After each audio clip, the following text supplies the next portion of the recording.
Hey everybody, Anish Majumdar here, career coach and expert in the hidden job market, here to talk about something that is endemic all across every major industry, something that is so commonplace, it's almost become a cliche, which is, a record number of professionals at every level, right up to the C-suite, are recording unhappiness, are recording dissatisfaction, are recording major curiosity about exploring either a new career path, a new industry, job title. And that's what we mean, by the way, when we say, 5 signs that you're overdue for a career shift. It can be any of those things. And yet, a infinitesimally small percentage of those people are actively making hay right now. And that's a real tragedy, because right now, the current situation will never be more conducive to making a big change up right now. But you're never going to know if your head is in the sand, or if you're buying and imbibing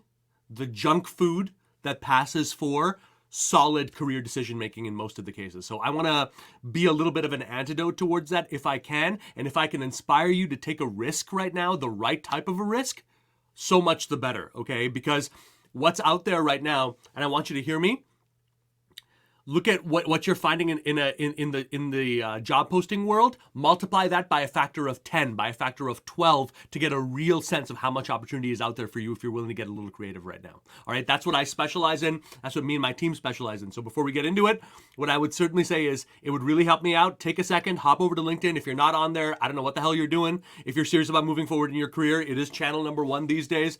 Hit me up, follow me, stay apprised of what's actually working. We've helped over 2,000 people so far and counting break out of the job search trap forever. And wherever they are, gainfully employed, whatever stage there are, we specialize in helping them make smarter decisions right now. Okay, so if that interests you, hop on over. All right, let's get into it. Number 1, okay, your body and mind are intensifying their rebellion against the current state of affairs. I ignored this as a job seeker for many years, as a professional, as a journalist as well. For many years, I would put off the increasing levels of tension. I would put off how hard it got, and I really want you to pay attention to this. How long does it take you to get into an optimal state in order to work? And how long does it take you to recharge and decompress? Is it getting harder and harder to do? Is it getting more and more difficult? Because I promise you, I remember reading a book on panic attacks a few years ago, and one of the most interesting thoughts about this that is directly relevant to this, in my opinion, it talks about how we think a panic attack is actually fear about the future. A panic attack is actually your mind, your heart, your soul projecting outwards and saying, oh, is this what my future is going to be? Because if the future is more of this, I'm out. I'm not doing it, right? And if you're at work right now and you're noticing that your health is deteriorating, your state of mind is deteriorating, and I don't just mean, look, I see plenty of people who are being sacrificial lambs out there saying, hey, I'm perfect with my boss, but I'm a piece of crap at home, That's also a sign of this, right? That's also a big sign that something has gone wrong.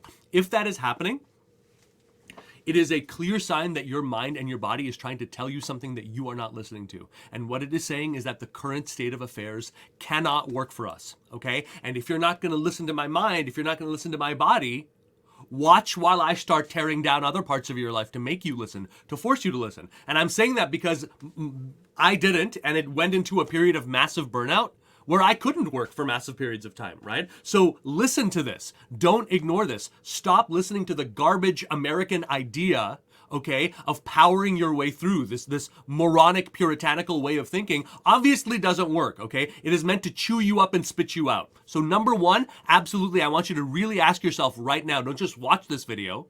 Take stock of your mind and your body and your heart right now. Because if you're in the job that you should be working at, if you're in a career path that you should be working at, it should be easier for you to get into an optimal state. It should take you less time to get into an optimal work state. It should be easy for you to move into a different zone to be with your family and your loved ones, right? The good from one should allow you to transition meaningfully, like a successful athlete, into his or her home life, right? If that's not happening, really, this is sign number 1. Number 2.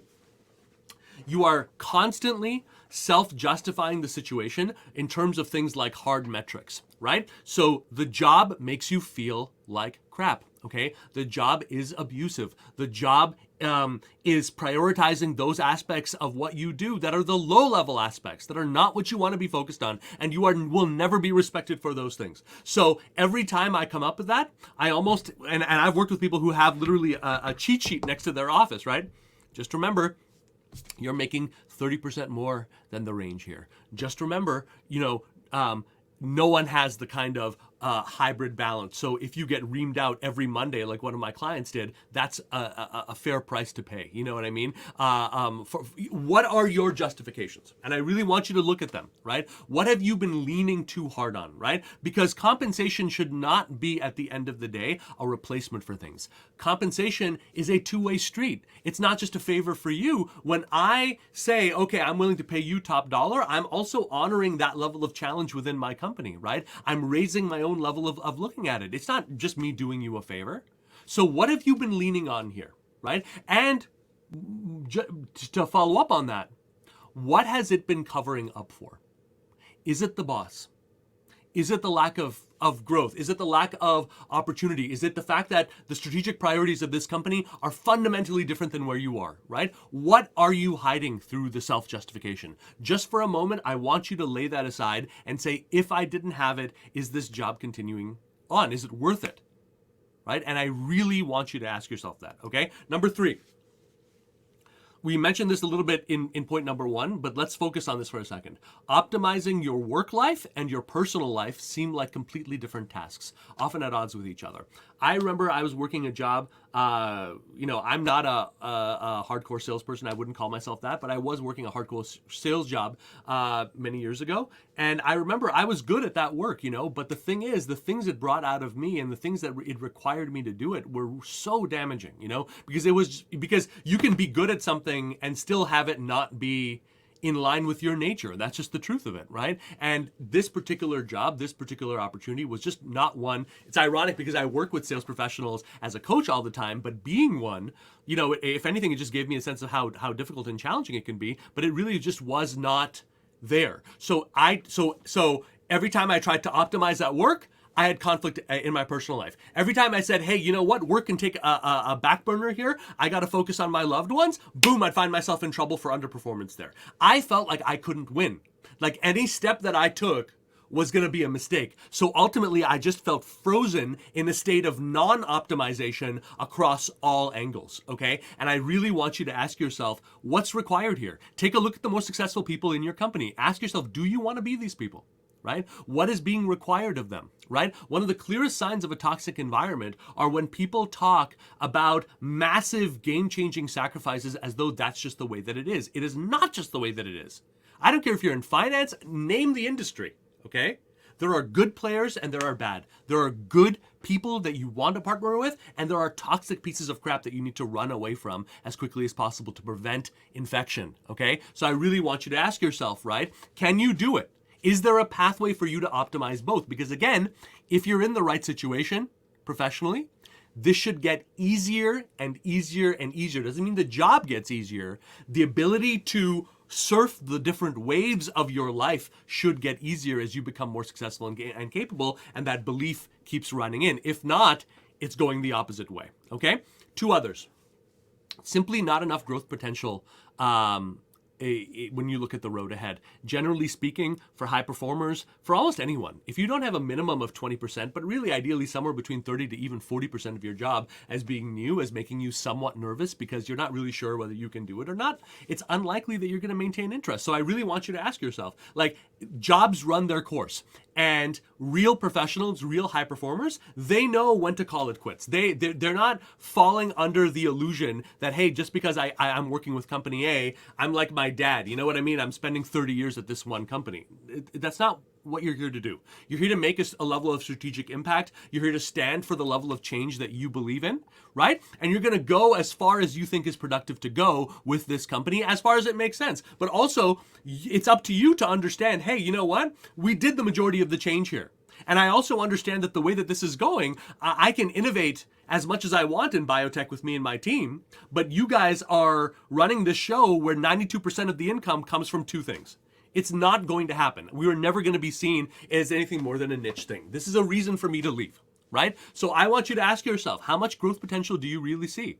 Life is really, really, really too short to spend your life spinning your wheels. And I can tell you from a hiring perspective, not just as a coach, okay, having been in that room, there are few things that make someone, if I want to bring you in, few things frustrate me more than doing a deep dive into your career and realizing, what the heck have you been up to? Have you basically been doing the same job for 5, 6, 7 years? Give me a break. Right? No one wants that. No one wants a habitual underperformer. And at that moment, saying I just stuck it out is going to win you 0 points. Okay? 0. So if this is happening, understand it's going to be your butt at the end of the day. So make a choice in terms of how you want to address this, right? You're going to be blamed for stasis, not your employer. Loyalty to others. Let's just end it with this, right? Forget about loyalty to a company. I think, honestly, you're a sucker if you believe that. Unless you're the founder of a company, there is no reason that you should be spending 1 extra day at a company because, you believe in it. Again, what do you get out of it, right? That you're not going to get afterwards, right? If it's loyalty to someone else, if it's loyalty to your team. I worked with someone who she didn't feel comfortable. Brenda did not feel comfortable pursuing her own next opportunity until the members of her team were settled. So she spent like 7 to 8 months, basically acting as an advocate for them, making sure that they were set up, right? Whatever that is, if it's loyalty, I'm not saying you need to cut ties, but it's time to think about an exit plan. If it's loyalty to your team members, I want you to seriously ask yourself, what more can I do here to close this loop out, to make sure that I can walk away, they can walk away, because they are grown men and women, right? At the end of the day, right? They're not your responsibility, but what more would you feel like you need to do to be able to walk away? And then I want you to take those steps to be able to close out in the future if you need to. But loyalty that keeps you there as a hook, as obligation, as doubt, as guilt, that's not healthy. That's not good. That's not something that needs to be continued, okay? So I want you to ask yourself, who are you most loyal to at this company?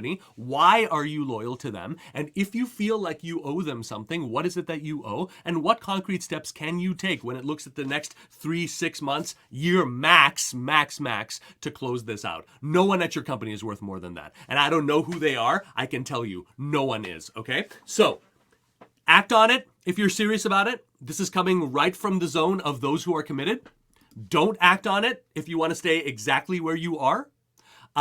For those people who want to go further with me, I would say follow me, and there's a special link I want to just invite you to take a look at. It's active right now. Tap the hidden job market /ASAP. For the 1 out of 100 of you listening to this who are committed towards actually generating good stuff for yourself right now, that's where you want to go, because you can watch our latest masterclass for free. It's about 50 to 60 minutes long. It'll teach you exactly what the strategy is like in depth, and it'll allow you to start utilizing it for your own ends on the branding, messaging, offer negotiation, etc. front. If that is what you're interested in, if that's what you're committed to, we're going to leave it open for a little bit longer. It's tap the hidden job market /ASAP.